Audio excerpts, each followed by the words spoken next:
देखिए नेक्स्ट है हमारा बेसिक सॉल्यूशन। ठीक है, तो याद रखिए सब डेफिनेशन एग्ज़ाम में आ जाता है, छोटा छोटा डेफिनेशन है, तो इसको भी आप अच्छे से अपने दिमाग में कर लीजिएगा। ठीक है, तो बेसिक सॉल्यूशन क्या है, देखिए कंसिडर करते हैं, consider the system of equation है ये ए एक्स इक्वल टू बी। ठीक है, ऐसे लिख लीजिए आप, कैपिटल में ज़्यादा अच्छा रहेगा, A x equal to b, small b ले रहे हैं क्योंकि कैपिटल बी का कुछ और नोटेशन होता है। ठीक है, तो consider the system A x equal to B. आपको पता है ये मैट्रिक्स फॉर्म है। मैट्रिक्स मेथड से जब हम लोग साइमल्टेनियस इक्वेशन को सोल्व करते हैं तो उसको हम शॉर्ट में ऐसे लिख सकते हैं, आपको याद है। ठीक है, क्लास 12 में। हाँ, तो पूरा जो आपका इन इक्वेशन है, जब उसको आप स्लैग वेरिएबल या सरप्लस वेरिएबल लगा करके कन्वर्ट कर लीजिएगा इक्वेशन में, तो अब उस सिस्टम को हम लोग क्या कर सकते हैं, उस सिस्टम को हम लोग क्या शॉर्ट में ऐसे लिख सकते हैं ना। ठीक है, ए एक्स इक्वल टू बी। तो अगर इस तरह का सिस्टम है आपका ए एक्स इक्वल टू बी का, तो इसमें अगर m इक्वेशन है, याद रखिएगा, of m equation and n unknowns, यानी n वेरिएबल, अगर m इक्वेशन है और n वेरिएबल है और n आपका ग्रेटर देन m है, यानी जो नंबर ऑफ वेरिएबल है वो नंबर ऑफ इक्वेशन से ज़्यादा है, then a solution obtained by setting any n minus m variable to 0 is called a basic solution. ठीक है, ध्यान रखिए, बेसिक सॉल्यूशन क्या बोला जा रहा है, ये बोला जा रहा है आपको कि आपका जो नंबर ऑफ़ अननोन है वो ज़्यादा है और आपका इक्वेशन क्या है, कम है। मान लीजिए मेरे पास n का वैल्यू क्या है, 5 है और m का वैल्यू क्या है, 3 है। ठीक है, तो इक्वेशन आपके पास में 3 है और वेरिएबल आपके पास में 5 है। तो आपको क्या करना है, बड़ा में छोटा घटा दीजिए, 5 में 3 घटाइए, क्या आएगा, 2। तो 2 वेरिएबल को आपको क्या कर देना है, 0 कर देना है। तो 2 वेरिएबल 0 करने के बाद, 2 तो आप 0 कर दिए, टोटल आपके पास में कितना वेरिएबल था, 5 वेरिएबल था। तो 2 0 करने के बाद 3 वेरिएबल बचेगा, तो उस 3 का वैल्यू आएगा। ठीक है, तो इस तरीके से जो आप सॉल्यूशन निकालते हैं उसको हम लोग क्या बोलते हैं, बेसिक सॉल्यूशन बोलते हैं। ठीक है, तो अब जाहिर सी बात है, चूँकि जैसे यहाँ पे 5 में 2 0 करना है तो हम कोई भी 2 0 कर सकते हैं।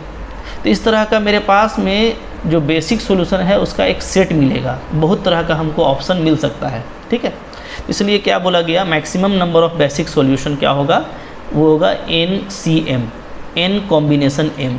इसका फॉर्मूला ये होता है फैक्टोरियल n बटा का factorial m, n minus m का फैक्टोरियल। ठीक है, n क्या है, नंबर ऑफ़ अननोन यानी वेरिएबल, और m क्या है, नंबर ऑफ़ इक्वेशंस। क्लियर है, तो ये बेसिक सॉल्यूशन हो गया। ठीक है, अभी हम निकालेंगे इसको तो ज़्यादा क्लियर हो जाएगा। नेक्स्ट डेफिनेशन है, देखिए बेसिक फिजिबल सॉल्यूशन का, जिसको शॉर्ट में बोलते हैं BFS। BFS का मतलब क्या होता है, बेसिक फिजिबल सॉल्यूशन। तो फिजिबल आप देख चुके ऊपर में, फिजिबल क्या होता है ना, मतलब कि सॉल्यूशन अगर हमारा नॉन निगेटिव है, नॉन निगेटिव का मतलब क्या, कि या तो 0 है या तो पॉजिटिव है, तो वो सॉल्यूशन आपका फिजिबल होता है। बेसिक क्या होता है, तो variable minus number of equation करने के बाद जो वेरिएबल आप 0 करते हैं उसके बाद जो सेट मिलता है उसको आप बेसिक सॉल्यूशन बोलते हैं। ठीक है, अब दोनों को मिला देंगे, बेसिक ऐसा सॉल्यूशन जो बेसिक भी है फिजिबल भी है, वो क्या हो जाएगा, बेसिक फिजिबल हो जाएगा। So a feasible solution which is also basic is called basic feasible solution. ठीक है, सिंपल चीज़ है। ओके, नेक्स्ट देख लेते हैं। अब देखिए हम लोग अभी पढ़े थे basic solution, basic feasible solution. ठीक है, तो देखिए कैसे हम लोग उसको फाइंड आउट कर सकते हैं। जैसे मान लीजिए हमारे पास में सिस्टम ऑफ इक्वेशन दिया हुआ है, ये 2 ठीक है। ओके, तो यहाँ पे अब आप देखिए नंबर ऑफ़ इक्वेशन कितना है, तो नंबर ऑफ़ इक्वेशन ये एक इक्वेशन हो गया, ये 2 इक्वेशन हो गया, तो नंबर ऑफ़ इक्वेशन क्या हो गया आपके पास में 2। ठीक है, तो m का वैल्यू क्या आ गया, 2। नंबर ऑफ़ इक्वेशन क्या हो गया, 2। नंबर ऑफ़ अननोन क्या है, वेरिएबल, तो नंबर ऑफ़ वेरिएबल जो है हमारे पास में वो है 3, x1 x2 x3। तो n का वैल्यू क्या हो गया आपके पास में, 3। तो जाहिर सी बात है कि आपका n क्या है, m से बड़ा है। ठीक है, n जो है वो हमारा m से बड़ा है। तो हम लोग क्या करेंगे, 3 में 2 को घटा देंगे, तो देयरफॉर n माइनस m, यहाँ पे कितना आएगा, 3 minus 2 1 equal to 1 variable is taken as 0। यानी इन x1 x2 x3 में से हम किसी भी एक को 0 लेंगे। ठीक है, तो 0 लेने के बाद हमको क्या मिलेगा, बेसिक सॉल्यूशन मिलेगा। ठीक है, therefore number of basic solution क्या हो जाएगा, number of basic solutions equal to 3C2, ठीक है, 3C2 यानी टोटल हमको 3 तरह का मिलेगा। आइए इसको निकालते हैं टेबल से। हाँ, काफ़ी सिंपल है। देखिए तो केस यहाँ पे ले लिए हम, यहाँ पे आप डायरेक्ट लिखिए केसेस, ठीक है, केसेस। यहाँ पे सॉल्यूशंस, यहाँ पे देखते हैं बेसिक सॉल्यूशन है कि नहीं है, और यहाँ पे ये देख लेते हैं कि BFS है कि नहीं है, ठीक है, ओके। तो अब देखिए, चूँकि कोई भी एक जीरो लेना है, आपको कोई भी एक वेरिएबल को जीरो करना है। सबसे पहले आप x1 को जीरो कीजिए। x1 को अगर आप जीरो करेंगे, ठीक है, तो आप रफ में काम कर लीजिएगा। जैसे मैं बता देता हूँ यहाँ पे, अगर आप x1 को जीरो करते हैं तो आपका इक्वेशन 1 और 2 क्या मिलेगा, देखिए वहाँ से ऊपर से। तो x1 को जीरो करेंगे तो आ जाएगा 2x2 plus x3 equal to 4, ये आएगा, x1 जीरो हो गया। और नीचे में आ जाएगा x2 plus 5x3 equal to 5, ठीक है। तो इक्वेशन 1 और 2 आपको ये मिल जाएगा। अब इसको आपको सोल्व करना है, सोल्व करने आप जानते हैं ना, सोल्व कर लीजिए इक्वेशन को। तो आपको जो सोल्यूशन मिलेगा वो देखिए मिलेगा, x2 मिलेगा 5/3 और x2 5/3 दिख रहा है, ठीक है, और x3 मिलेगा 2/3, ओके, ये मिला। तो सोल्यूशन सेट क्या मिल गया, x2 x3 5/3 2/3, दोनों पॉजिटिव है। तो ये क्या है, आपका फिजिबल सॉल्यूशन हुआ ना, क्योंकि फिजिबल क्या होता है, नॉन निगेटिव, ठीक है। ये पॉजिटिव है तो ये क्या हो गया, फिजिबल सॉल्यूशन हो गया। और चूँकि ये बेसिक है तो क्या बोलेंगे, यस इट इज़ BFS, यानी ये क्या है, बेसिक फिजिबल सॉल्यूशन है, ठीक है। नेक्स्ट x2 को जीरो कीजिएगा तो आपका इक्वेशन क्या मिल जाएगा, x2 को जीरो करेंगे तो x1 plus x3 equal to 4 मिलेगा ऊपर से, पहला इक्वेशन। और दूसरा इक्वेशन मिल जाएगा आपको 2x1 plus 5x3 equal to 5, ठीक है। तो ये x2 जीरो करने से मिलेगा, है ना। तो x2 को जीरो करने के बाद इन दोनों को सोल्व कीजिएगा तो आपको सेट मिल जाएगा x1 और x3 का, x1 5 और x3 -1। तो देखिए x3 -1 आया, एक तो आपका निगेटिव आ गया, तो यानी कि ये फिजिबल नहीं है, इट इज़ नॉट BFS, चूँकि x3 क्या है आपका, लेस देन 0 है, ठीक है, x3 इज़ लेस देन 0, इसलिए ये BFS नहीं है। फिर एक केस होगा कि हम लोग x3 को जीरो कर सकते हैं, तो x3 को जीरो कीजिएगा तो x1 प्लस 2x2 4 आएगा, 2x1 प्लस x2 5 आएगा। इन दोनों को सोल्व कीजिएगा तो x1 2 आता है, x2 1 आता है। तो जो सेट मिल रहा है x1 x2 का हमको, वो क्या मिल जा रहा है, 2 1, दोनों पॉजिटिव है, तो ये भी क्या है, BFS है। इस तरीके से आप ये सारा जो सॉल्यूशन है, ये सारा सॉल्यूशन क्या है, आपका बेसिक सॉल्यूशन है ये सब, ठीक है ना, बेसिक सॉल्यूशन है, ठीक है। और हम लोग यहाँ पे ये देख रहे हैं कि 3 तरह का बेसिक सॉल्यूशन है, कुल हमको 3 ही मिलना था। तो 3 तरह का बेसिक सॉल्यूशन है जिसमें हमारा 2 ठो क्या है, बेसिक फिजिबल सॉल्यूशन है, ठीक है। बस डेफिनेशन है, इसको अच्छे से नोट डाउन कर लीजिए। नेक्स्ट देखिए क्या है, डीजेनरेटेड सॉल्यूशन, ये क्या होता है, ठीक है। तो a basic solution is called degenerated if one or more, ठीक है, of the basic solution is 0। यहाँ पे हम निकाले थे बेसिक सॉल्यूशन ना, कोई 0 तो नहीं आया था, लेकिन अगर कोई बेसिक सॉल्यूशन आपका 0 आ जाता है तो उसको हम लोग बोलते हैं डीजेनरेटेड सॉल्यूशन। डीजेनरेटेड नाम देख रहे हैं, मतलब दोबारा से जनरेट किया जाने वाला सॉल्यूशन, ठीक है। तो 0 आएगा तो उसको हम लोग डीजेनरेटेड सॉल्यूशन बोलेंगे, ठीक है। नॉन डीजेनरेटेड क्या हो जाएगा, तो ऐसा बेसिक सॉल्यूशन, ठीक है, जिसमें क्या होता है, कोई भी बेसिक वेरिएबल आपका 0 नहीं आएगा। If none of the basic variable is 0, कोई भी बेसिक वेरिएबल आपका 0 नहीं होगा तो वो क्या हो जाएगा, नॉन डीजेनरेटेड, ठीक है। तो आई होप काफ़ी सिंपल है, ये आप अच्छे से देख लीजिए, क्लियर है, ठीक है। इसके बाद जो इम्पॉर्टेंट चीज़ है ना, वो हम लोग देखने जा रहे हैं, वो क्या है, वो है सिंप्लेक्स मेथड से सोल्व करना। तो देखिए सिंप्लेक्स मेथड से सोल्व करने के लिए आपको थोड़ा सा ज़्यादा कंसंट्रेटेड रहना है, ठीक है, ओके। और हम लोगों को क्या क्या पढ़ना है, सिंप्लेक्स मेथड पढ़ना है, डुअल मेथड पढ़ना है, टू फेज मेथड पढ़ना है, ठीक है, बिगेम मेथड पढ़ना है। तो सारा सिंप्लेक्स का ही एक स्पेशल केस है। तो सिंप्लेक्स का जो क्वेश्चन है वो आपको एक टेबल से बनता है, टेबुलर फॉर्म में बनता है, वो टेबल को पहले समझ लीजिए, ठीक है। आइए देखते हैं, यहाँ पे मैं आपको दिखा रहा हूँ, ठीक है, simplex table form, simplex table form, ठीक है। टेबल का क्या फॉर्म होता है सिंप्लेक्स में, हाँ, टेबल को समझ लीजिए अच्छे से। देखिए टेबल में हम लोग यहाँ पे कैपिटल बी लेंगे। नोटेशन कुछ और भी आप ले सकते हैं, लेकिन आप कोई एक को पकड़ के रखिए बढ़िया से, ठीक है। बार बार हम लोगों को चेंज नहीं करना है, याद रखिएगा, ठीक है। ओके, क्लियर है? अच्छा, तो देखिए एक बी होगा, ठीक है, एक सी बी होगा। इधर हम लोग ऊपर में यहाँ पे हम लोग सी जे लिखेंगे ऊपर में, ठीक है, सी जे, ठीक है। सारा नोटेशन क्लियर रखिएगा अच्छे से, सी जे, जे है ये, ठीक है। ओके, अच्छे साफ साफ इसको पहले समझ लीजिए बढ़िया से। यहाँ पे हम लोग जो भी वेरिएबल होगा हम लिखेंगे y1, y2, y3, y4, y5, y6 के टर्म में, ठीक है। यहाँ पे बीच में लिखेंगे xb, ठीक है। ये यहाँ पे होगा हमारा xb डिवाइडेड बाई yi, ठीक है। ओके, क्लियर है? ये होगा। नीचे में यहाँ पे हम लोग ऑब्जेक्टिव फंक्शन z का वैल्यू निकालेंगे, cb इंटू xb करके, जो भी आता है देखेंगे, ठीक है। अच्छा, और यहाँ पे फाइंड आउट करना है, ये इम्पॉर्टेंट है, डेल्टा जे। डेल्टा जे क्या होगा, तो ये थोड़ा साफ साफ हम लिख देते हैं यहाँ पे, डेल्टा जे क्या होगा, ठीक है। ये डेल्टा जे होगा आपका इक्वल टू, साफ साफ लिखिएगा, ठीक है। ये होगा C J minus sigma C B into Y I, ठीक है।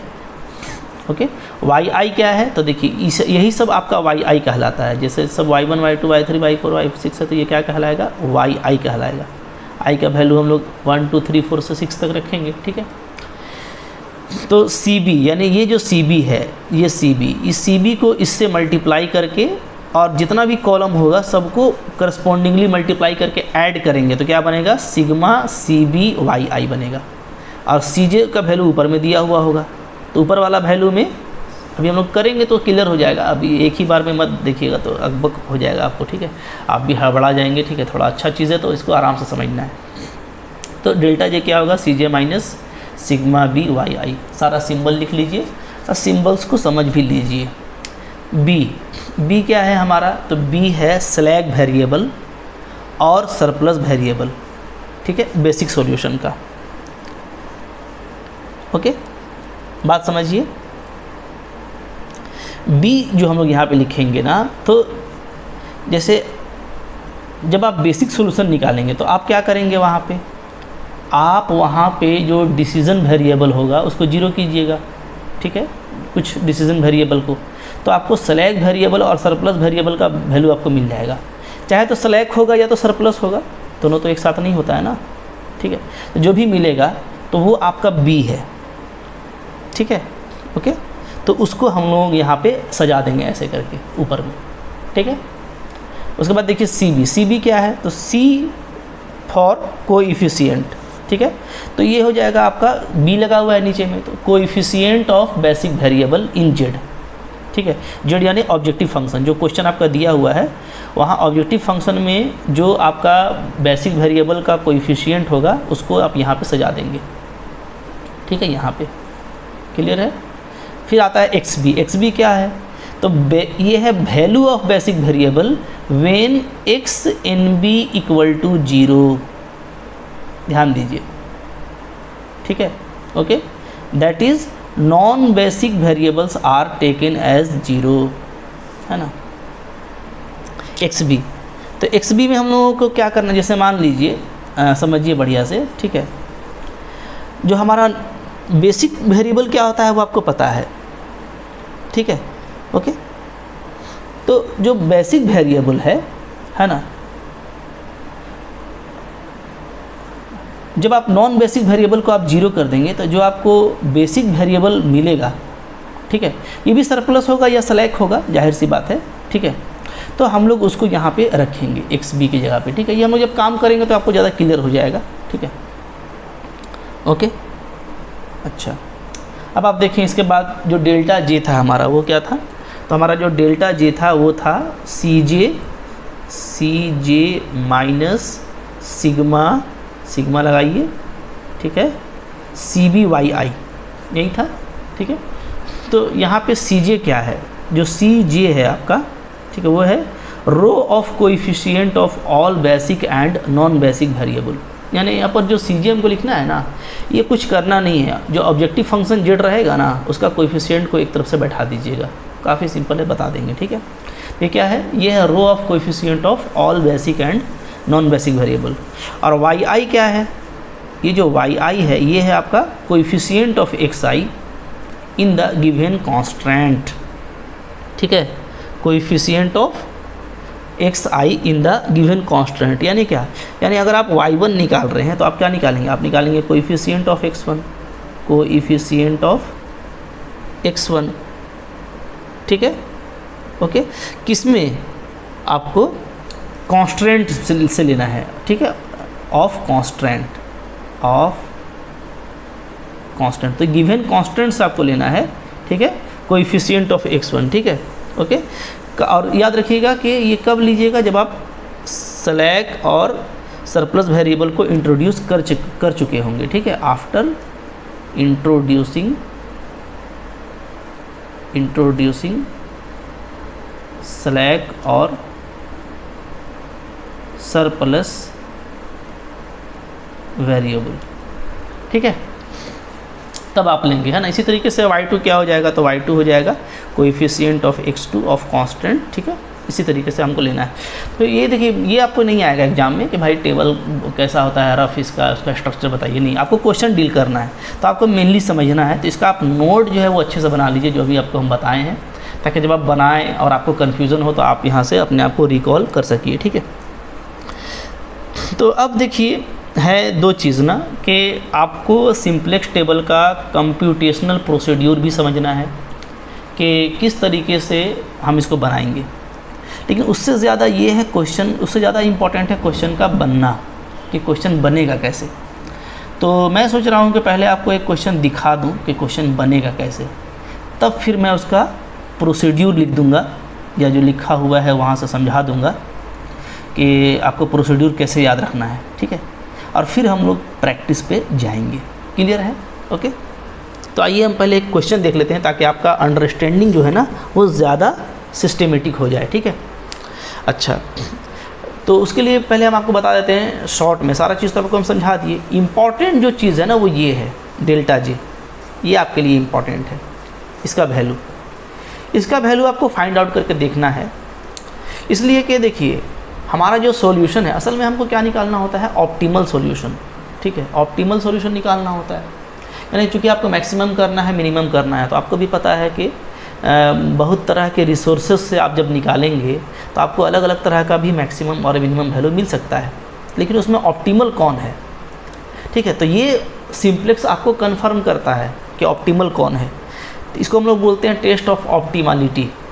तो ऑप्टिमल टेस्ट करने के लिए ये ज़रूरी है कि जो डेल्टा जे का वैल्यू है ना, अगर सारा डेल्टा जे आपका निगेटिव आ गया तो आप समझ लें कि आपका जो सॉल्यूशन है अब क्या मिलने वाला है, ऑप्टिमल मिलने वाला है, ये याद रखिए, ठीक है। बाकी इसका और केसेस है जो हम आपको प्रोसीड्यूर में बताएंगे, बट अभी बहुत ज़रूरी है ये बात समझ लेना कि क्वेश्चन डील कैसे करेंगे। तो पहले मैं आपको एक क्वेश्चन दिखाता हूँ, ठीक है, आप इसको आराम से देखने की कोशिश कीजिएगा, ठीक है, ओके। आइए क्वेश्चन देखते हैं हम लोग।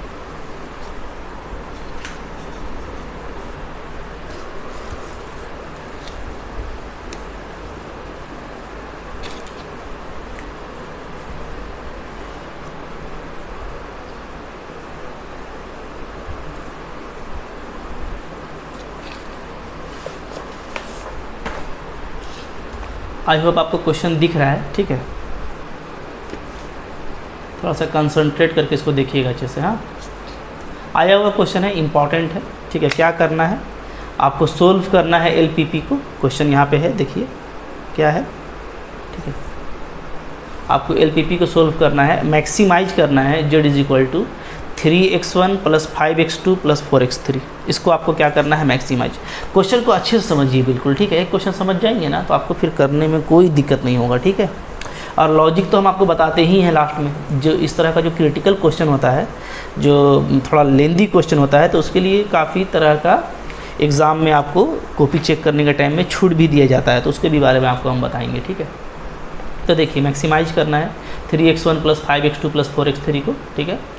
ये हमारा क्वेश्चन है। सब्जेक्ट टू कॉन्स्टेंट, कॉन्स्टेंट क्या क्या दिया हुआ है, 2x1 + 3x2 ≤ 8, 2x2 + 5x3 ≤ 10, 3x1 + 2x2 + 4x3 ≤ 15। ठीक है, ओके, ये आपको दिया हुआ है, क्लियर है। और यहाँ पे क्या है, x1 x2 x3 जो है आपका वो ≥ 0 है।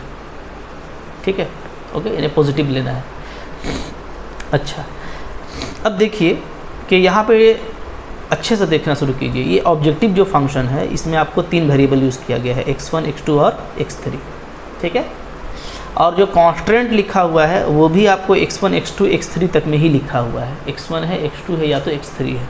ठीक है, अब इसका सोल्यूशन करना शुरू करते हैं। सबसे पहले आपको ये चेक करना है स्टेप 1 में कि जो गिवन LPP है, लीनियर प्रोग्रामिंग प्रॉब्लम, वो आपका मैक्सिमाइजेशन के फॉर्म में है कि नहीं है।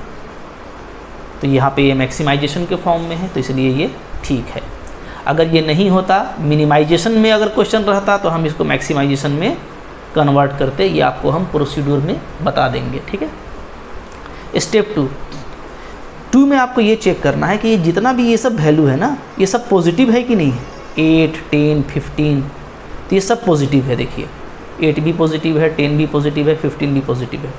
अगर ये पॉजिटिव नहीं होता, निगेटिव होता, तब भी हम लोग उसको पॉजिटिव बनाते। तो खैर आपको ये भी तोहफा मिल गया कि ये भी पॉजिटिव है। ठीक है, ओके, तो all BIs are already positive, ये भी सही है। ठीक है, ये भी हम लोग चेक कर लिए। इसी को BI बोलते हैं। जब आप इसको शॉर्ट में लिखेंगे तो ऐसे ही लिखेंगे ना, AX = BI B। ठीक है, तो यहीं पे सारा BI मिलेगा। ओके, मैट्रिक्स फॉर्म में जब हम लोग लगा लेंगे तो। अच्छा, अब देखिए सारा जगह <= है तो क्या होगा, स्लैक होगा या सरप्लस लगेगा। तो आप पढ़ चुके हैं कि हम लोग यहाँ पे स्लैक वेरिएबल इंट्रोड्यूस करेंगे। तो इंट्रोड्यूस कीजिए स्लैक वेरिएबल। x3 तक देखिए क्वेश्चन में लिखा हुआ है, तो x4, x5 और x6 को इंट्रोड्यूस कर दे रहे हैं, सच दैट देखिए 2x1 + 3x2 पहले से था। ओके, अब हम देखिए लिखे हैं कैसे, 0x3 + x4 = 8। ध्यान दीजिएगा। ठीक है, ओके, यहाँ पे जो लिखने का जो तरीका है ना, वो अंडरस्टैंडिंग पे डिपेंड करता है कि आप किस तरह का अंडरस्टैंडिंग रखते हैं। ठीक है, क्योंकि देखिए हमको पूरा जो क्वेश्चन है ना वो एक मैट्रिक्स के फॉर्म में रखना है, ये बात याद रखिएगा। ठीक है, हम लोग पूरा क्वेश्चन को क्या रखेंगे, एक मैट्रिक्स के फॉर्म में रखेंगे। ठीक है, तो आपको पहले भी बताया गया था ये इस तरह का बात कि जिसे मैट्रिक्स के फॉर्म में रखना है तो हम लोग करते हैं ना कि सारा वेरिएबल को हम लोग इंट्रोड्यूस करने का कोशिश करते हैं। जैसे यहाँ पे देखिए 2x1 + 3x2 है और x3 तक हम जा चुके हैं। ठीक है, ये x3 है, x3 यहाँ भी लिखा हुआ है। तो हमारा जो पहला वेरिएबल है जो हम इंट्रोड्यूस कर रहे हैं वो x4 है। तो हम डायरेक्ट यहाँ पे लिखते क्या, 2x1 + 3x2 + x4 = 8, तो हो जाता। एक वेरिएबल इंट्रोड्यूस कर दिए, जोड़ दिए, तो हमारा जो <= है वो = में चेंज कर गया, ये बात हो जाता। ठीक है, लेकिन बीच में 0x3 क्यों लिखे हैं, तो ये आप लिख भी सकते हैं, नहीं भी लिख सकते हैं, आपको पता है, इससे कोई फ़र्क नहीं पड़ेगा। बट जैसे अगर हम लोग टेबुलर फॉर्म में लिखें तो टेबुलर फॉर्म में यहाँ पे 0x3 फिर x4 और चूँकि हम x6 तक इंट्रोड्यूस किए हैं तो +0x5 और +0x6 भी लिखना चाहिए था। ठीक है, ठीक है, तो कहने का मेरा पर्पस ये है कि आप इसको ऐसे भी लिख सकते हैं। अगर एकदम डिटेल में आप लिखेंगे तो देखिए ऐसे लिख सकते हैं, 2x1 + 3x2 + 0x3 + x4 introduce किया गया है। ठीक है, क्योंकि x3 तक देखिए पहले से है तो यहाँ पे 0x3 लगेगा, x4 आप इंट्रोड्यूस किए, x5 और x। ठीक है, तो 2x1 + 3x2 + 0x3 + x4 + 0x5 + 0x6, इतना पूरा लिख करके फिर लिखेंगे = 8। तो ये तरीका जिसमें सारा वेरिएबल आपको नज़र आ रहा है, x1 x2 x3 जो पहले से आपको डिसीजन में दिया हुआ है कह लीजिए, और x4 x5 x6 जो आप इंट्रोड्यूस किए हैं स्लैक में, तो सब कुछ नज़र आ गया। तो तरीका तो ऐसे है लिखने का, लेकिन अंडरस्टैंडिंग है। अगर आप शॉर्ट में भी कहीं लिख देते हैं तो आपका अंडरस्टैंडिंग होगा कि जो वेरिएबल नज़र नहीं आ रहा है वो 0 होगा, उसका कोएफिशिएंट। ठीक है ना, तो बुक में हर तरह से लिखा रहता है। ठीक है, तो चूँकि बिल्कुल स्टार्टिंग है तो मैं ये सब बात आपको बता रहा हूँ। ठीक है ना। अच्छा, इसी तरीके से सेकंड वाले में इंट्रोड्यूस करेंगे तो x4 तो कर चुके, x5 कर लेते हैं। तो यहाँ पे देखिए x1 नहीं है तो लिखा गया है 0x1 2x2 5x3 plus x5। अब x4 को लिखना होता तो 0x4 लिखते, x6 को लिखना होता तो 0x6 लिखते, ठीक है। तो ये अंडरस्टैंडिंग है। हाँ, इसी तरीके से लास्ट वाले में हम लोग इंट्रोड्यूस कर देते हैं x6 को, ठीक है। तो इंट्रोड्यूस हो गया तीनों में एक एक, क्लियर है, ठीक है, ओके। अच्छा, और ऑब्जेक्टिव फंक्शन को देखिए। ऑब्जेक्टिव फंक्शन को भी आप अगर डिटेल में लिखेंगे तो ऐसे लिखेंगे, maximise z equal to 3x1 plus 5x2 plus 4x3। ये तो पहले से आपका गिवन था क्वेश्चन में। और बाकी जो आप इंट्रोड्यूस किए हैं, ठीक है, जो आपका बेसिक वेरिएबल है तो वो 0x4 0x5 0x6 हो जाएगा, क्लियर है, ओके। अच्छा, अब देखिए सिंपलेक्स टेबल हम लोग स्टार्ट कर रहे हैं। तो सबसे पहले आपको ना स्टार्टिंग बेसिक फिजिबल सॉल्यूशन निकालना है। स्टार्टिंग बेसिक फिजिबल सॉल्यूशन आपको फाइंड आउट कर लेना है, ठीक है। तो देखिए कैसे करेंगे, तरीका आपको पता है कैसे करना होता है, ठीक है। यहाँ पे देखिए जो हमारा डिसीजन वेरिएबल है वो कितना है, वो है 3, पहले से दिया हुआ 1 2 3, ठीक है। यहाँ से आइए काम कर लेते हैं, ठीक है ना। ये दोनों चूँकि ax इक्वल टू बी का जो फॉर्म है वो कौन है, वो यही है, ax इक्वल टू बी का फॉर्म यही होता है ना, ax इक्वल टू बी का फॉर्म, ठीक है। यहाँ से हम लोग काम करेंगे, ठीक है। आप इसको बहुत आराम से नोट बनाइएगा, ठीक है। जितना लिखना हो उतना लिख लीजिएगा ताकि आपको कोई दिक्कत ना हो, क्लियर है, ठीक है।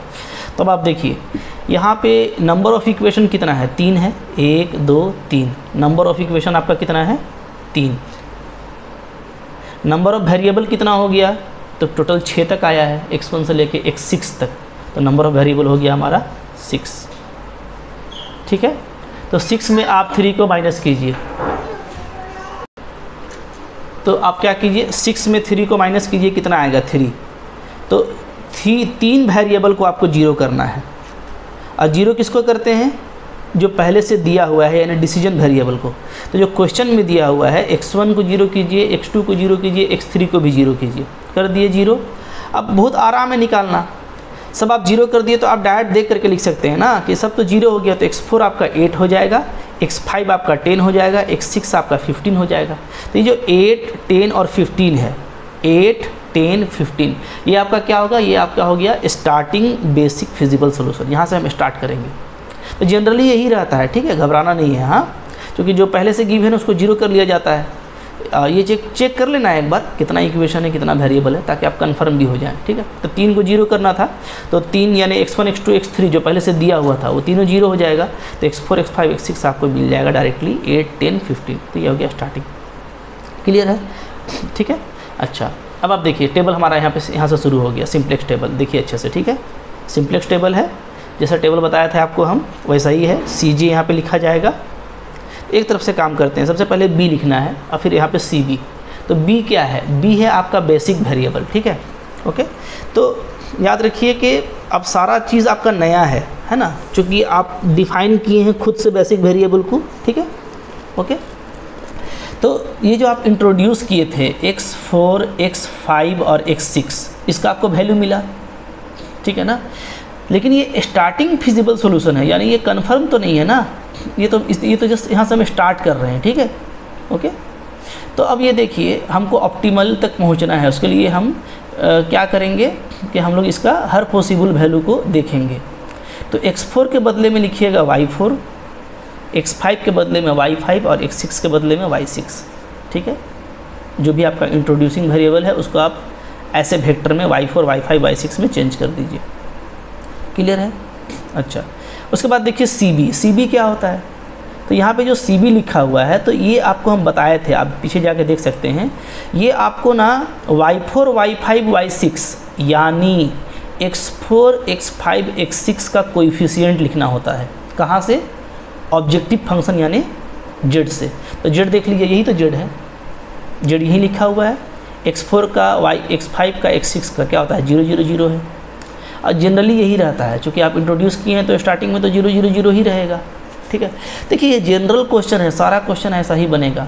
कुछ क्वेश्चन में स्पेशल केस रहता है जहाँ पर क्या होता है, सेलेक्ट वेरिएबल कुछ कम होता है, सरप्लस वेरिएबल कुछ कम हो जाता है, ठीक है, या नंबर ऑफ़ इक्वेशन और वेरिएबल के हिसाब से कुछ चेंज आता है, तो वहाँ पे थोड़ा मोड़ा चेंज आएगा, वरना ये जनरल स्ट्रक्चर है, ये आपको मिलेगा, क्लियर है, ठीक है।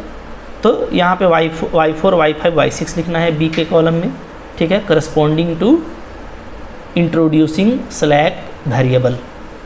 फिर उसका कोएफिशिएंट लिख देना है जेड में से, ठीक है।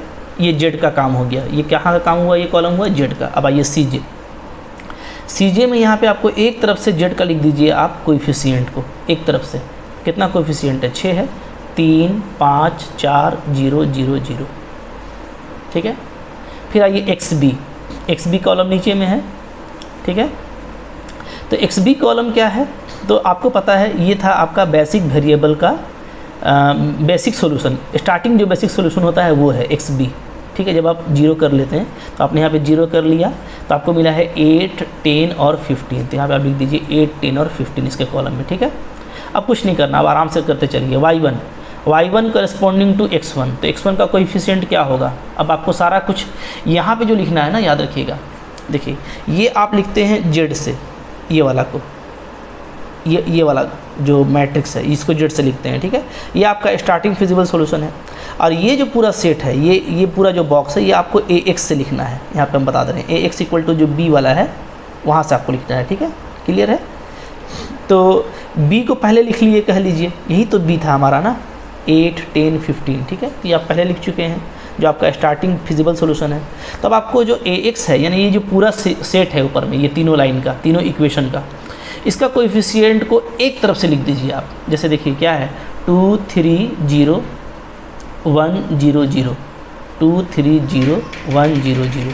सेकंड का 0 2 5 0 1 0, 0 2 5 0 1 0।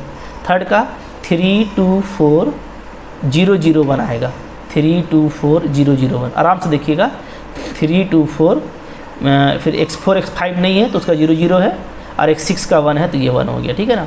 ओके। अब यहाँ पे कुछ खूबसूरती आपको नज़र आएगा, वो हम बता दे रहे हैं। जैसे देखिए यहाँ पे ये आपको आइडेंटिटी मैट्रिक्स अक्सर मिलेगा, 1 0 0 0 1 0 0 0 1, देख रहे हैं। तो जो आपका इंट्रोड्यूसिंग वेरिएबल का वेक्टर है y4 y5 y6, उसका कॉलम को देखिएगा तो एक आइडेंटिटी मैट्रिक्स की तरह आपको मिलेगा, ठीक है। क्लियर। अच्छा, y1 आपको दिख गया, y2 आपको दिख गया, y3 आपको दिख गया। अब तो लगता है कोई दिक्कत नहीं, अगर ये यहाँ पे आप समझ गए तो इसके बाद आपका काम करना आसान है, ठीक है। यहीं से पहला स्टार्टिंग आपको सारा कुछ याद रखना है। तो बहुत सिंपल है, अगर थोड़ा सा हम लोग समेट लें अपने आप को तो देखिए सीजे जो है, सीजे में आपको जेड का कोएफिशिएंट लिख देना है डायरेक्ट उठा करके ऐसे। अब फिर ऐसे आपको पहले आप जेड का लिख दिए, जेड के नीचे क्या रहता है, कांस्टेंट रहता है, फिर आप कांस्टेंट का सजा दीजिए एक तरफ से, ऐसे ऐसे ऐसे। तो यहाँ पे जो ये जो रो है इसको लिखना काफ़ी इजी है, ये स्टार्टिंग फिजिबल होता है, ठीक है। चलिए क्लियर हो गया। अब आइए, अब नेक्स्ट काम, इधर का काम। इधर क्या है, हमको मिनिमम रेशियो निकालना है, किसका, XB बटा का y2 का, XB बटा y2 क्यों लिए हैं, ठीक है। यहाँ पे ज़्यादा अच्छा रहता है लिखना क्या, कि आप ये लिखें, ठीक है। जैसे मैं आपको बता देता हूँ, हम लोगों का ये जो था, यहाँ पे हम लोग जो निकालते थे, क्या निकालते थे, एक रेशियो निकालते थे जो हमने आपको पिछले टेबल में बताया था, XB बटा YI, ठीक है ना, इसका।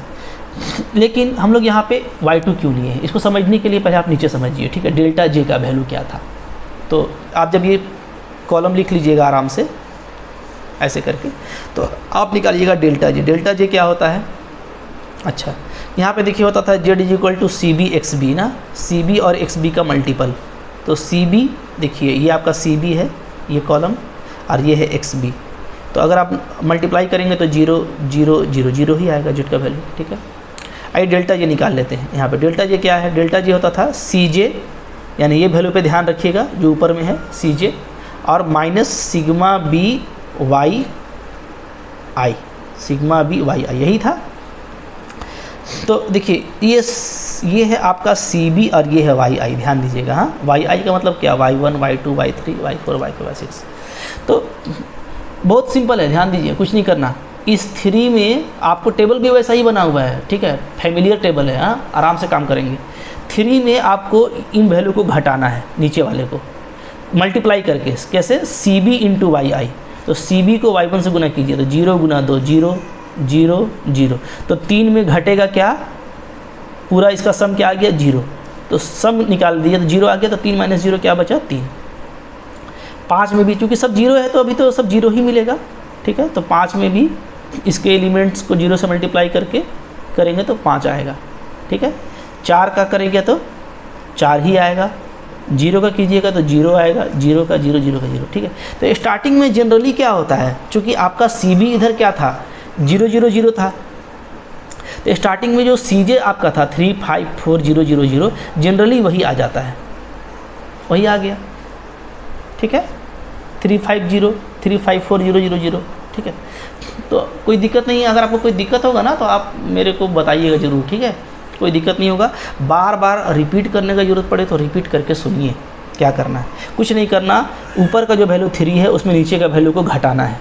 बट घटाना कैसे है, तो सी बी से मल्टीप्लाई करके पूरा का सम निकाल लेना है। जैसे 2 × 0 0, फिर 0 × 0 0, 3 × 0 0, तो 0 + 0 + 0, तो तीनों का सम क्या आ गया 0। इसलिए यहाँ पे सिग्मा लगा हुआ रहता है कि तीनों का सम क्या आ गया 0।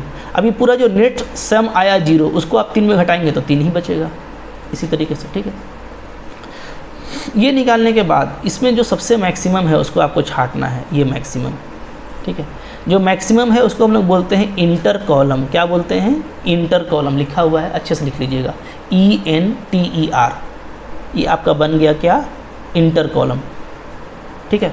तो हम लोगों को 2 कॉलम देखना होता है, कौन कॉलम इंटर करेगा और कौन कॉलम मेरा आउट हो जाएगा, इन आउट हमको ये देखना होता है। तो ये मेरा इन है, जो मैक्सिमम है वो इन है, इसलिए यहाँ पे एरो लगा हुआ है ऐसे कि ये मेरा इन करेगा। तो जो आपका मैक्सिमम है ना, तो उसी वेक्टर से आपको डिवाइड करना है, XB बटा का Y2। अब समझ में आया Y2 से क्यों डिवाइड किए हैं।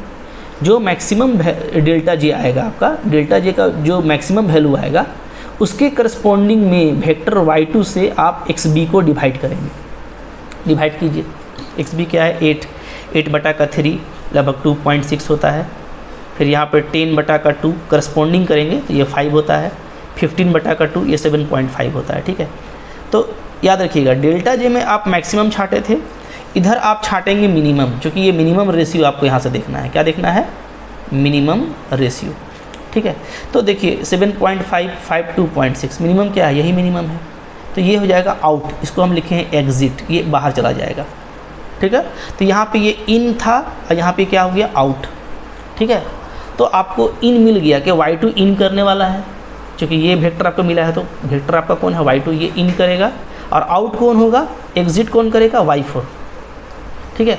तो इसके क्रॉस सेक्शन को, इन दोनों का जो क्रॉस सेक्शन है, जैसे ये यहाँ से ऐसे देखिए और ये यहाँ से ऐसे देखिए, तो इनका जो क्रॉस सेक्शन है, जो इंटरसेक्शन है, वो होता है वेरी इंपॉर्टेंट एलिमेंट। उसको कहते हैं हम लोग क्या, की एलिमेंट। याद रखिए की एलिमेंट क्या होता है, आप इसको लिख लीजिएगा अलग से, ठीक है। इंटरसेक्शन ऑफ, ठीक है, entering row and outgoing column, ठीक है, या intersection of entering column and outgoing row. चूँकि ये रो आपका बाहर हो रहा है, ये रो आपका बाहर हो रहा है, ठीक है, और ये रो आपका अंदर जा रहा है, तो इसलिए उसके क्रॉस सेक्शन को की एलिमेंट बोलते हैं, ठीक है। तो नीचे जो नेक्स्ट टेबल होने वाला है ना, उस टेबल में क्या चेंज होगा ये याद रखिए। आपका जो ये Y4 0 है, जो आपका आउट हुआ एग्जिट, ये रिप्लेस हो जाएगा। किससे रिप्लेस हो जाएगा, जो आपका इंटर कर रहा है Y2 5 से, ठीक है।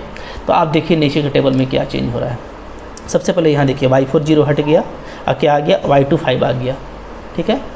बाकी दोनों सेम रहेगा, क्योंकि उसमें हम लोग कुछ नहीं किए हैं। Y5 0 Y6 0 वैसा ही रहेगा, ठीक है। अच्छा, उसके बाद क्या करना है, ये जो की एलिमेंट है, इस की एलिमेंट को आपको 1 बनाना है।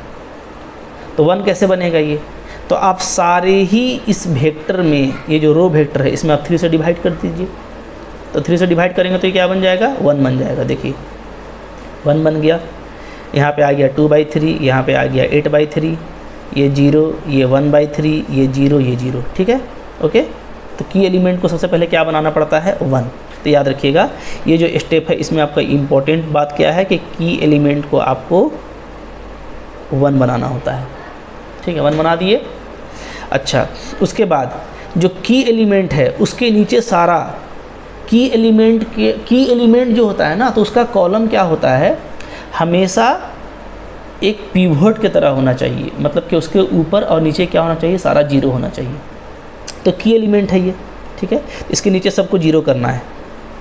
तो यही कैलकुलेशन है जो थोड़ा सा आपको परेशान करेगा, लेकिन क्या कीजिएगा, करना पड़ेगा, ठीक है।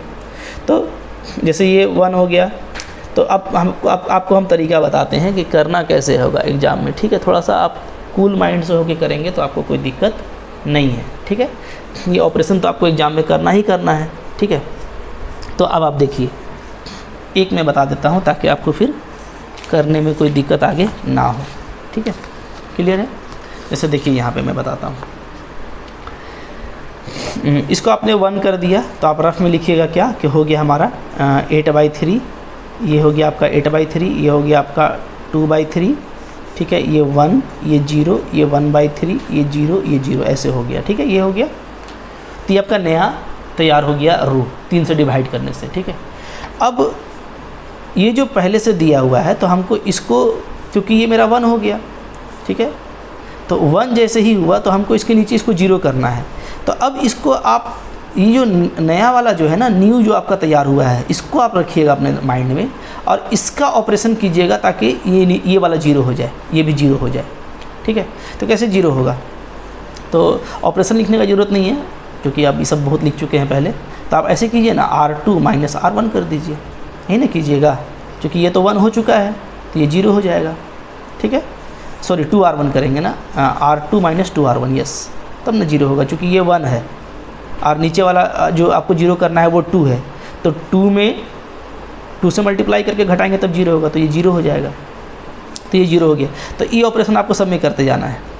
तो यहाँ पे जो इम्पॉर्टेंट बात है वो आपको बहुत ध्यान से देना है कि ये जो R2 है ये आपका ओल्ड है। ओल्ड मतलब क्या, पहला टेबल वाला, जो आप टेबल नंबर 1 में काम किए थे वहाँ से है, ठीक है। तो ये R2 जो है आपका, ये ओल्ड वाला होगा। ओल्ड वाला मतलब क्या, देखिए जो टेबल पहले बीत गया वो ओल्ड है, ठीक है ना, और फिर जो नया टेबल आ रहा है वो आपका न्यू है। तो हम यहाँ पे बोल देते हैं, जैसे ये आपका, आप यहाँ पे लिख सकते हैं कि ये जो आपका ऊपर में था ना, ये आपका टेबल 1 था, ठीक है, ये है टेबल 1, ये टेबल 1 है, ठीक है। और ये जो आपका टेबल अभी जो आ रहा है ये आपका टेबल 2 है। इस तरीके से आप टेबल को बांट भी सकते हैं और अलग अलग लिख भी सकते हैं, हर्ज नहीं है, ठीक है। तो याद रखिएगा कि हमको जो ऑपरेशन होगा, जो मेरा ऑपरेशन होगा वो ओल्ड वाला में ना होगा, तब ना हम न्यू वाला लिखेंगे। लेकिन चूँकि R1 आपको कहाँ से लेना है, R1 आपको लेना है न्यू से। क्यों लेना है न्यू से, इसलिए कि पहले आप की एलिमेंट को 1 करते हैं, तो की एलिमेंट को जैसे ही आप 1 किए तो ये तो न्यू हो गया, नया रो हो गया, ठीक है, टेबल 2 का हो गया। तो टेबल 2 से आप R1 लीजिएगा, ठीक है, और R2 लीजिएगा पुराने टेबल से, क्योंकि हम R2 अभी नया करना बाकी है, R1 तो नया हो चुका, अब R2 को नया करना है, तो R2 पुराना वाला में काम करेंगे, ठीक है ना, ओके। तो कैसे करेंगे देखिए, तो मेरा R1 ये हो गया मेरा नया R1 ना, ये R1 मेरा हो गया न्यू, ठीक है, ये नया R1 हो गया और R2 हमको अब ये लाना है, ठीक है। तो की एलिमेंट मेरा कहाँ पर था, की एलिमेंट था मेरा ये, तो ये मेरा 1 हो चुका है की एलिमेंट, यही की एलिमेंट था, ये 1 हो गया, ठीक है। तो उसके नीचे जो पुराना वाला जो R2 है वहाँ पे देखिए क्या था, 2 था, तो ये तो 0 हो ही जाएगा इस ऑपरेशन से, ठीक है। अब बाकी का देखते हैं क्या होता है ना, तो यहाँ पे 0 था तो 0 और तो R2 0 पुराना वाला और 2 × नया वाला R1 कितना है यहाँ पे 2/3, तो 2/3 कीजिए क्या आएगा -4/3। यही आपको थोड़ा फास्ट करना है, ठीक है, -4/3 देख रहे हैं ना, यहाँ पे देखिए -4/3 लिखा हुआ है, ठीक है। फिर 8/3 के नीचे क्या आएगा, तो ओल्ड वाले में क्या था, यहाँ पे देखिए 10 था R2, तो R2 10 माइनस, फिर 2 से मल्टीप्लाई करना है तो 2 × R1 में क्या है 8 है ना, तो 8 नहीं हो करके नया वाला में क्या हो चुका है 8/3 हो चुका है, ठीक है, ओके। तो 8/3 हो किया है, तो 8/3 को हम यहाँ पे ऐसे लिख लेते हैं, ठीक है, क्लियर है। तो फिर अब आप इसको सोल्व कर लीजिए तो क्या आ जाएगा, तो 30 और -16 तो 14/3 आ जाएगा। तो यहाँ पे आपका आ जा रहा है 14/3, देखिए यही चीज़ है, 14/3 -4/3 ये आपका 0 हो गया, ठीक है। इसको आप कर लीजिएगा 0 होगा इसी तरीके से इसको निकालिएगा, देखिएगा काम करना है आपको, ठीक है। 5 आएगा, करके देख लीजिए, है ना। नया वाला में 5 था, ऊपर वाला तो चूँकि 0 है, नया वाला भी 0 ही है, तो 5 में 0 तो 5 ही बचेगा। यहाँ पे -2/3 आ जाएगा, ठीक है। ओके, 1/3 1 0 1/3 0 0, ठीक है ना। तो यहाँ पे अच्छा, यहाँ पे 5 आता है, देख लीजिएगा, माफ़ कीजिएगा, 5 यहाँ पे आता है, ये आता है -2/3, फिर ये 1 और ये 0, ठीक है। ये इसी तरीके से आपको नया R3 निकालना है, ठीक है। तो R3 जब आप निकालेंगे, इसी तरीके से आपको R3 वाला काम करना है, ठीक है। R3 में आप करेंगे तो वही कीजिएगा, कैसे कि R3 हम लोग का जो की एलिमेंट यही है, तो हम लोग क्या करेंगे, R3 - 2 R1, ठीक है। क्योंकि यहाँ पे भी एलिमेंट पहले पुराना मेरा 2 ही है, जिसको हमको की के नीचे 0 करना है R3 में, तो ये 1 हो चुका है, तो 1 माइनस क्या करेंगे, 2 × R1, ठीक है ना। तो हमारा 0 हो जाएगा, ठीक है। तो वैसे ही कीजिएगा आप, तो आपका देखिए वैल्यू क्या क्या आएगा, तो आप देख सकते हैं, ठीक है। जैसे ये आपका नया वाला R1 होगा, ये आपका पुराना वाला R3 होगा, ठीक है। तो आप देख लीजिए, पुराना वाला R3 में यहाँ पे आपका देखिए R3 है, जहाँ पे हम दिखा रहे हैं, ये आपका 3 है, ठीक है। तो 3 पहले यहाँ से काम करते हैं 15 से, तो ये आपका 15 है, -2 × नया वाला R1 में ये 8/3 हो चुका है, तो 2 × 8/3 कीजिएगा, ठीक है। तो आपका ये आ जाएगा, कितना आएगा बताइए, ये आपका आ जाएगा 45 - 16, 29/3 आ जाएगा, ठीक है। मिलाते जाइएगा, यहाँ पे 29/3 है, ठीक है। फिर सेकंड एलिमेंट 3 को हटाना है, तो 3 को हटाएंगे तो 3 माइनस, ठीक है, ये हो चुका है नया वाला 2/3, तो 2 × 2/3 करेंगे, चूँकि देखिए शुरू में 2 R1 है ना, तो 2 × 2/3 कीजिएगा तो क्या आ जाएगा, तो आपका आ जाएगा 3 × 9 में 4 गया, तो 5/3, तो 5/3 देखिए आ रहा है नया वाला, ठीक है। फिर ये तो 0 हो ही जाएगा, फिर ये आपका देखिए चूँकि ऊपर में 0 है, तो ये 4 का 4 ही रहेगा, ठीक है। अच्छा, अब यहाँ पे एक चीज़ बता रहे हैं कि चूँकि ये जो आपका आइडेंटिटी मैट्रिक्स था ना, लास्ट वाला 3 कॉलम मिला करके, तो ये इस पर उतना फ़र्क नहीं पड़ता है, क्योंकि ये आपका जो है रिप्लेस हो जाने वाला कॉलम है। तो आप इन सब का एंट्री पे कोई ख़ास अगर ध्यान नहीं भी देंगे तो चलेगा, लेकिन अभी सीखने का टाइम है, तो अभी आप पूरा काम कीजिए, ठीक है। तो देखिए आइडेंटिटी वाला मैट्रिक्स को मैं बता रहा हूँ, ठीक है ना। तो आप इस तरीके से नया रो ले आएंगे, नया रो लाने के बाद आप फिर वही काम करेंगे, पुराना वाला काम। पुराना वाला काम मतलब क्या, कि हम लोग क्या करते थे, डेल्टा J का वैल्यू निकालते थे, CJ - सिग्मा CBYI, ठीक है। तो वही काम करेंगे फिर से हम लोग, है ना। यानी CJ यानी ये जो 3 5 4 0 0 आया हुआ है, ठीक है। ओके, तो ये देखिए सबसे ऊपर में ही रहता है हमारा, जैसे 3 5 4 0 0 काम तो इसी से करना होता है हमेशा, ठीक है। तो यहाँ पे तो अब इस 3 में, चूँकि ये तो चेंज भी कर सकता है, इसलिए मैं यहाँ से बता रहा हूँ, ये 3 5 4 0 0, अब ये 3 में आप क्या कीजिएगा, CB और YJ को गुना कीजिए। तो CB देखिएगा ये है 5 × 2/3, 0 × -4/3 और 0 × इतना, तो कुल मिला के 10/3 आ रहा है। तो 3 में 10/3 घटा दीजिएगा, तो क्या आएगा, -1/3। इसी तरीके से 5 में घटाएंगे, तो 5 में 5 भी घटेगा, 0 आएगा। 4 में घटाएंगे तो सिर्फ ये तो 0 हो गया, ये भी 0, ये भी 0, सिर्फ 4 ही बचेगा, निकाल लेंगे, ठीक है। तो जनरली जो आपको मैक्सिमम मिलता है ना, वो इसी से मिलता है, पहला 3 पॉजिटिव वाला से, ठीक है।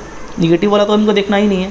तो यहाँ पे अगर आप Z का वैल्यू निकालते हैं CBXB करके, तो CBXB करेंगे, यानी ये CB का कॉलम है, ये XB का, तो यहाँ पे सिर्फ आएगा 40/3, ये तो 0, ये भी 0 हो जा रहा है। सारा इस सिग्मा होता है वेक्टर के फॉर्म में, ठीक है। तो सिग्मा का फॉर्म में तीनों को मल्टीप्लाई करके जोड़ना पड़ता है, तो सिर्फ 40/3 आएगा, ठीक है। ओके, क्लियर है। तो अब देखिए कि अब इसमें कौन मैक्सिमम है, तो देखिए ये मैक्सिमम है, तो ये चूँकि मैक्सिमम है हमारा, तो अब हमारा ये इंटर करेगा, ठीक है।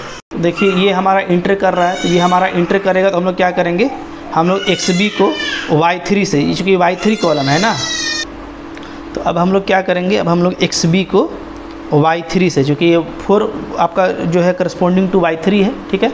तो XB को आप Y3 निकालिएगा, यहाँ पे XB/Y3 का रेशियो निकालिए, ठीक है। तो XB देखिए कहाँ पे है, ये आपका XB होता है ना, बीच वाला ये, तो 8/3 को 0 से डिवाइड करेंगे तो यहाँ पे हमको इन्फिनिटी मिलेगा, इसलिए इसको छोड़ दीजिए, इनफाइनाइट तो लेना नहीं है, ठीक है। फिर 14/3 को 5 से डिवाइड कीजिएगा तो 14/15 आ जाएगा। 29/3 को 4 से डिवाइड कीजिएगा तो 29/15 आ जाएगा। 29/12 आएगा, माफ़ कीजिएगा, ठीक है 12। तो सबसे छोटा कौन है इसमें? तो सबसे जो छोटा है वो है आपका 14/15, मिनिमम यही है। तो ये मेरा एग्जिट करेगा, ये मेरा आउट होगा, बाहर जाएगा, और ये मेरा इन करेगा, ठीक है। तो अब इन दोनों का जो क्रॉस सेक्शन होगा वो होगा मेरा की एलिमेंट 5। तो अब हमको क्या करना है, इस 5 को 1 करना है, ठीक है। तो नेक्स्ट जो हम लोग करेंगे, तो नेक्स्ट जो करेंगे ना, इस 5 को 1 करेंगे। तो इस 5 को 1 करने के लिए आपको क्या करना पड़ेगा, तो उसके लिए आपको क्या करना पड़ेगा, ये जो आपका R2 है टेबल 2 में, तो उसको आप सब में 5 से डिवाइड कर दीजिए पहले। तो 5 से डिवाइड कर दीजिएगा तो ये 1 हो जाएगा, ये -4/15, और इस तरीके से देखिए। फिर आपको अब ये हमारा इन कर गया, ठीक है, और ये हमारा आउट हुआ है, तो इसका इंटरसेक्शन हो गया 5, इसको 1 कीजिएगा तो नया रो आपका देखिए सब में 5 से डिवाइड करने से आपका देखिए ये आ जा रहा है, ठीक है। ये हो गया हमारा टेबल 3 का नया R2 तो नया हो गया, ठीक है। अब हमको R1 और R3 को भी नया करना है, ये बात याद रखिए, ठीक है। तो R1 और R3 को नया करने के लिए फिर से वही करेंगे कि ये जो मेरा 1 बन गया है, तो इसके ऊपर और नीचे हमको सबको 0 बनाना है, ऊपर भी और नीचे भी, ठीक है। तो उसके लिए ऑपरेशन कर दीजिए। ये जो R2 है, R1 है, R1 को हटा करके क्या करेंगे हम लोग, अच्छा R1 को तो वैसे ही रखेंगे क्योंकि यहाँ पे 0 ऑलरेडी है, तब तो कोई टेंशन नहीं है। तो R1 आपका बिल्कुल सेम उतर जाएगा, ठीक है। और R3 को आप चेंज करेंगे, चूँकि इसको 0 करना है तो इसको हटाएंगे आप, R3 माइनस क्या करेंगे 4 इंटू ये न्यू R2, ठीक है। यहाँ पे क्या कीजिएगा, R3 ये पुराना वाला लीजिएगा, R3 माइनस 4 इंटू R2 कीजिएगा, ठीक है। तो R2 कौन सा लेंगे, R2 तो नया वाला लेंगे, याद रखिएगा, और R3 आपका पुराना वाला, क्योंकि पुराना को नया करना बाकी है। लॉजिक पे काम कीजिएगा, समझिएगा, और खुद से वर्क करने का कोशिश कीजिए। याद रखिए, अगर आपको सीखना है तो थोड़ा सा मेहनत कीजिए, उतारे बगैर जो नया रो आ रहा है उसको आप खुद से अच्छे से कैलकुलेट कीजिए। नहीं मैच करता है तो अपना आप चेक कीजिए, मेरा ये सही है, ठीक है, बिल्कुल मैच करना चाहिए, ओके। तो फिर से देखिए इसका नया R3 इस तरीके से आ गया। अब फिर हमको वही काम करना है, इधर अगर हम CB XB निकालते हैं तो यानी CB ये कॉलम है और XB ये कॉलम है, अगर मल्टीप्लाई करेंगे तो हमारा ये आ जाएगा 256/15, ठीक है। और जो डेल्टा J है मेरा, ठीक है ना, यहाँ पे तो देखिए यहाँ पे, ठीक है, 1 है, 1 के ऊपर नीचे 0 हो जाएगा आपका ऐसा करने से, ओके। और ये जो नया एंट्री आएगा इसको निकाल के देखिए, ठीक है, जैसा हम बता रहे हैं R3 माइनस 4 R2, हाँ। R2 आपका क्या होगा, वो जो नया वाला आया ये R2 आपको लेना, ध्यान रखिएगा, जो नया आप ले चुके हैं, ठीक है। और R3 आपको पुराना ही वाला यहाँ पे डालना है ताकि आपका नया R3 मिल सके, ठीक है। इस तरीके से आपको मिल जाएगा। फिर से आप देखिए CB XB निकालेंगे, आप इसको मल्टीप्लाई करेंगे करस्पॉन्डिंगली, तो आपको जो वैल्यू आता है वो ये आएगा, ठीक है। और यहाँ पे डेल्टा J निकालना है, तो डेल्टा J वही ऊपर में जो सबसे ऊपर में था आपका 3, ठीक है। तो हम लोग 3 में माइनस करेंगे क्या, ये वाला वैल्यू को, ठीक है, जो हमारा होता है CBYI, यानी इसको, तो 11/15 आएगा, ठीक है। ये आप देखिएगा यहाँ पे हम दिखा दे रहे हैं ना, जैसे 3 सबसे ऊपर में 3 है तो 3 में माइनस करना है किसको, ये 5 इंटू 2/3 कीजिएगा तो 10/3 आएगा, प्लस 4 इंटू इतना कीजिएगा तो ये आ जाएगा आपका -16/15, और इसको कीजिएगा तो 0 आ जाएगा, ठीक है। तो इन दोनों को जब आप ये करेंगे, सिंप्लीफाई करेंगे, तो ये आपका आ जाता है, देखिए कितना आएगा, 3 माइनस यहाँ पे 50 में गया 16, तो आ जाएगा 34/15, ठीक है। और फिर इन दोनों को आप मल्टीप्लाई कीजिएगा तो 45 माइनस 34 कितना आएगा, 11/15। जैसे ये वैल्यू आया है तो इसी तरह का सारा वैल्यू आपका आएगा, ठीक है। तो जैसे यहाँ पे 11/15 आ गया, ये 0 आएगा, ये 0 आएगा, ये नेगेटिव होगा, ये 0 होगा, ठीक है। ये सब सारा हो जाता है। तो अब आपको यहाँ पे देखना है कि अभी भी ये हमारा क्या है, पॉजिटिव वैल्यू है 11/15, ठीक है, अब बाकी नेगेटिव हो गया है। तो अब तो मैक्सिमम यही रहा, तो ये आपका अब इन करेगा। तो अब आप क्या करेंगे, आप इधर XB को डिवाइड करेंगे, ये जो वेक्टर है आपका Y1 उससे, तो Y1 से आप डिवाइड कीजिए, ठीक है। तो Y1 से डिवाइड करेंगे तो 5/2/3 कीजिएगा ना, सॉरी 8/3 को 2/3 से डिवाइड कीजिएगा तो 4 आएगा। इसको डिवाइड कीजिए तो निगेटिव को तो लेना नहीं होता है, निगेटिव मत लीजिए। इसको कीजिएगा तो 89/41 आएगा। तो अब मिनिमम ये रहा, तो ये मैक्सिमम है, ये मिनिमम है, ये आपका आउट हो रहा है, ये आपका इन हो रहा है, ठीक है। तो इसका क्रॉस सेक्शन आपका ये बन गया, ये की एलिमेंट। अब हमको इसको 1 करना है, ठीक है। तो इसको चलिए 1 कर लेते हैं, ज़्यादा काम नहीं बचा है, अब हमारा अबाउट टू फिनिश है, ठीक है। अब हम लोग इसको 1 करेंगे। आइए देखिए, जब इसको आप 1 कीजिएगा तो क्या कैसे 1 करना होगा, सबको आपको 15/41 से मल्टीप्लाई करना होगा ना। 15/41 से मल्टीप्लाई कीजिए, देखिए क्या आता है। तो देखिए यहाँ पे आप मल्टीप्लाई कीजिएगा 15/41 से, तो क्या आ जाएगा, 89/41 बचेगा, ठीक है। तो देखिए ये नया हमारा कॉलम यहाँ पे आ जा रहा है, 89/41 ये आ जाएगा, ये 1 हो जाएगा, ठीक है। फिर ये तो 0 0 है, तो 0 0 ही रहेगा। तो देखिए ये आता है हमारा नया R3, नया R3 आ गया। तो अब हमको इसके नीचे सबको 0 करना है, इसके ऊपर सबको 0 करना है। तो इसके ऊपर देखिए ये और ये दोनों को 0 करना है, ठीक है। थोड़ा सा कैलकुलेटिव है तो, लेकिन आपको करना है, एक ज़रूर कीजिए, ठीक है। जो भी टाइम लगे उसको आप कीजिए, ठीक है। वो हम लोग फिर बाद में बात कर लेंगे क्या करेंगे। तो जैसे ये आपका जो R2 होगा, R2 को क्या कीजिएगा आप, तो R2 देखिए यहाँ पे पहले से जो है -44/15 है। तो आप क्या कीजिएगा, आप कीजिएगा R2 प्लस करना पड़ेगा, याद रखिएगा, हाँ, चूँकि नीचे वाला आपका 1 हो चुका है, नया वाला R3। तो 1 इंटू प्लस करेंगे 1 इंटू 4/15 R1 R3, यही ना करेंगे, ठीक है। तो ये करेंगे तो आपका ये देखिए 0 आ जाएगा, ओके। और बाकी सारा चेंज होगा, 0, ये तो 0 से 0 ही रहेगा, ये तो 1 ही रहेगा। यहाँ पे भी आपका -2/15 चेंज हो जाएगा, ठीक है। -2/15 लीजिएगा प्लस 4/15 इंटू -2/15, तो ये आ जाएगा, ठीक है। ये सारा एंट्री आप चेक करना आपको, ठीक है। अच्छा, फिर हम लोग R1 को कैसे चेंज करने वाले हैं, तो R1 जो हमारा नया आएगा वो आ जाएगा क्या, R1 और ये 2/3 है, तो -2/3 करना पड़ेगा, -2/3 R3, ठीक है। तो जो नया वाला जो हमारा R3 है, ये जो नया वाला R3 है, ये वाला न्यू, ठीक है ना। तो हम लोग इसमें 2/3 से मल्टीप्लाई करके R1 को घटाएंगे तो ये 0 आ जाएगा। तो ये आपका काम करना, तो ये देखिए 0 आ गया। तो अब आप देखिए लास्ट में जब आपके पास पहुँचेगा ना, तो अब आप देखिएगा ये कहीं ना कहीं आपका जो आइडेंटिटी मैट्रिक्स का जो कह लीजिए आप एलिमेंट्री मैट्रिक्स पढ़े हैं ना, वो एलिमेंट्री मैट्रिक्स आपको नज़र आएगा, ठीक है। कि देखिए 1 ही है, बाकी रो में सारा 0 है, 1 है, 1 है, इस तरह। बाकी इधर का जो भी फॉर्म है वो उतना मैंडेटरी नहीं है, आपको मैं पहले ही बताए थे। तो अब आप देखेंगे ना, तो आपका जो जेड का वैल्यू CB XB है, ठीक है। CB क्या होता है आपको पता है, ओके। CB इंटू XB जो हम लोगों को करना है, तो आप मल्टीप्लाई करके देखेंगे इन दोनों को और ऐड करेंगे तो आपको इतना आ जाएगा। डेल्टा जे निकालिएगा तो इधर तो सब 0, बाकी सब नेगेटिव आ गया। तो सारा डेल्टा जे अब नेगेटिव आ चुका है, तो यानी आपको मैक्सिमम नहीं चुना जाएगा, ठीक है। तो अब जो है ये आपका ऑप्टिमल सॉल्यूशन आ गया। Since each delta j is less than 0 for each j, therefore solution under test is optimal. तो सॉल्यूशन आपका ऑप्टिमल हो गया है, और जो जेड का वैल्यू आया है वही आपका फाइनल वैल्यू है, ठीक है। यही आपका आंसर हुआ, ठीक है। तो कुछ बात नोटिस कर लीजिए, देखिए ये एक क्वेश्चन है, अभी हमको बहुत तरह का क्वेश्चन करना है। आपको ये क्वेश्चन खुद से बनाना है, एक बात याद रखिए, ठीक है। नया रो निकालना है, थोड़ा मेहनत करना है, ठीक है ना।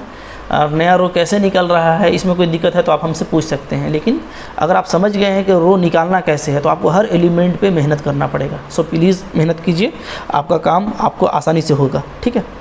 यहाँ पे एक बात हम आपको और बताना चाहते हैं कि लॉजिक भी कुछ कुछ आपको अपने माइंड में रखना है। जैसे शुरू वाला हम बताए थे आइडेंटिटी का, कि इधर पूरा आइडेंटिटी था, और जो लास्ट होते होते आपको इधर आपका आइडेंटिटी का एलिमेंट्री फॉर्म मिलेगा, ये एक लॉजिक है। दूसरा लॉजिक आप देखिए कि शुरू में हमारा इधर क्या था, शुरू में जो था हमारा इधर था y5 y4 y5 y6 था। तो जाहिर सी बात है कि वो तो इंट्रोड्यूसिंग था, और जो मेरा डिसीजन जो ओरिजिनल वेरिएबल है वो क्या था, x1 x2 x3। तो जो आंसर है वो तो ओरिजिनल के ही टर्म में आएगा, x1 x2 x3 के टर्म में। तो इसलिए जो इंट्रोड्यूसिंग था y4 y5 y6 वो कहीं ना कहीं रिप्लेस हुआ, किससे, y1 y2 y3 से। तो सबसे पहले ऊपर वाला रिप्लेस हुआ y2 से, तो y4 हट गया, y2 आ गया। फिर आपका उसके बाद आप देखें कि आपका जो है बीच वाला रिप्लेस हुआ, ठीक है, y5 रिप्लेस हुआ y3 से। और फिर आपका लास्टली y6 आपका रिप्लेस हो गया y1 से। तो आप देख रहे हैं कि अब y1 y2 y3 तो आ ही गया, तो अब तो सारा ओरिजिनल ही आ चुका है, तो अब तो कोई रिप्लेसमेंट इसके आगे नहीं होगा, ठीक है। तो ये सब जो लॉजिक है, ये लॉजिक भी आपको पकड़ना है, और इसी से आपको फिर जेड का वैल्यू फाइनली ऑप्टिमल मिल जाता है, ठीक है, एक बात। दूसरी बात ये है कि हम जो इसको पूरा टेबल के फॉर्म में बनाए हैं, तो आप अगर चाहें तो उसको अलग अलग टेबुलर फॉर्म में भी बना सकते हैं। इसको हम लोग बोलते हैं स्टेप वाइज सॉल्यूशन। यहाँ पे आप पहले एक टेबल बनाएंगे, ठीक है, एक टेबल बना लेंगे आप, जो मैक्सिमम है वो इन करेगा, जो मिनिमम है वो आउट होगा। क्रॉस सेक्शन आपका की एलिमेंट बन जाएगा, उसको 1 बनाना है, और उसको 1 बनाने के बाद जो भी नया रो आएगा उसके हिसाब से बाकी को नीचे को 0 कर देना है। तो ये सब भी नया नया रो चेंज कर जाएगा। तो उसके बाद जो नया टेबल आएगा उसको हम लोग बोलेंगे टेबल 2। इसमें हम लोग ये चीज़ लिखेंगे कि क्या रिप्लेस हुआ, तो ये रिप्लेस हुआ y40 मेरा, ठीक है, किससे रिप्लेस हुआ, y25 से। तो y40 को हटा के y25 डाल दिया गया, ठीक है। तो नया रो ये आ गया, बाकी को फिर हम लोग ऑपरेट किए। तो कैसे ऑपरेट किए यहाँ पे हम लिखे हुए हैं, ठीक है। तो ये लिखना ज़रूरी नहीं है, लेकिन मैं बताना ये चाह रहा हूँ कि आप चाहें तो इस मेथड से भी बना सकते हैं, अलग अलग टेबल में लेकर के।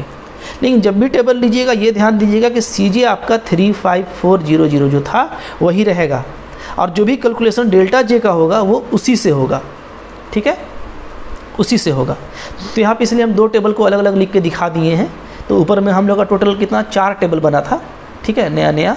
तो इस तरह से आपका 4 टेबल आप अलग अलग लिख सकते हैं, और फाइनली जो डेल्टा J आएगा उसको आप कर सकते हैं। तो ये भी आपका एक तरीका है, बट ज़्यादा इजी हम लोग को ऊपर वाला पड़ता है, ये अपना एक्सपीरियंस है, ठीक है। कि टेबल बनाने में भी तो टाइम लगता है ना, और बार बार फिर CJ को लिखो, ये कॉलम लिखो, तो इसमें तो टाइम तो लगता है, तो ये टाइम आप बचा सकते हैं, ठीक है। तो ये क्वेश्चन आप कीजिए खुद से, और ये जो आंसर आया है ये आंसर आप मिला लीजिए, ठीक है। आप खुद से बनाइए प्लीज़, अगर आप इसको समझना चाहते हैं तो। और देखिए हम सारा ऑप्शन पे हम लोग बाद में बात करेंगे, क्या क्या हमारे पास और ऑप्शन होगा, क्या होगा नहीं होगा। ये लेंदी ज़रूर लगता है, लेकिन अभी आप इसको पहले स्टेज में सीखने का कोशिश कीजिए, ठीक है, क्लियर है। तो ये क्वेश्चन आप बना लीजिएगा, हाँ, और उम्मीद है कि ये क्वेश्चन आपसे बन जाएगा, ठीक है, क्लियर है।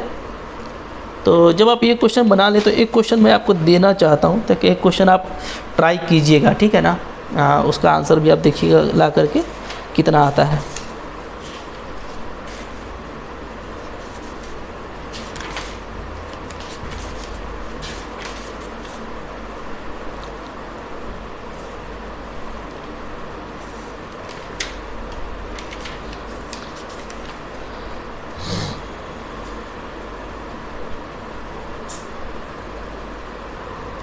एक ये क्वेश्चन आप ट्राई कीजिएगा बना करके, ठीक है। सिंप्लेक्स से सोल्व करना है, सारा ही सेलेक्ट वेरिएबल लगेगा, पहले ही बार वाला क्वेश्चन है, ठीक है। इसको आप बना के बताइएगा कितना आपका आंसर आता है, ठीक है। पूरा प्रोसेस से बनाइएगा, और बनाने के बाद उसका स्क्रीनशॉट ले करके मुझको भेजिए, ठीक है। मुझको दिखाइए आपने कैसे बनाया है, ठीक है।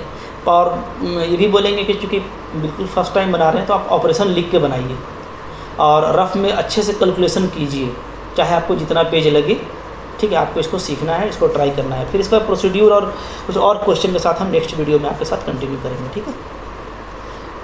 Thank you.